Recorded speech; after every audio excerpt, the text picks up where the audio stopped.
তো সুপ্রিয় দর্শক, আপনারা অনেকেই জানতে চেয়েছেন যে আমাদের যে ট্রান্সফরমার ওয়াইন্ডিং করি সেই ওয়াইন্ডিং করা ববিনে তামা কতটুকু থাকে বা কয়েলের ওজন কত।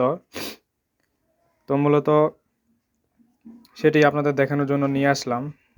তো আমাদের এটি 3 ইঞ্চি ববিনের 5.5 ববিনের 3 ইঞ্চি ফিটনেস, 5.5 ববিনের 3 ইঞ্চি ফিটনেস, এদিকে 5.5, এদিকে 3 ইঞ্চি ফিটনেস। তো এখানে আমাদের ওজন দেখেন, এখানে আমরা ডিসিতে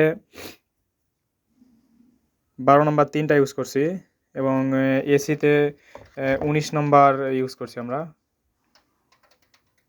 এসিতে 19 নম্বর ইউজ করছি। তো এটির ওজন যদি আপনাদের দেখায় একটু দেখেন, এখানে কিন্তু 1 কেজি 187 গ্রাম, মোটামুটি 1 কেজি 200-র মতো।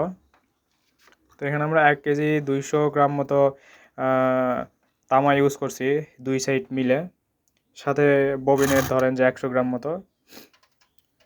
তো এই হলো টোটাল। তো এটি ট্রান্সফরমার 800 ওয়াটের হবে, 1000 ভি 800 ওয়াট। এখানে আমরা একটু কোর এখন পড়াবো আর কি। তো এটি দেখানোর জন্য আসছিলাম। তো সকলেই ভালো থাকবেন। আসসালামু আলাইকুম।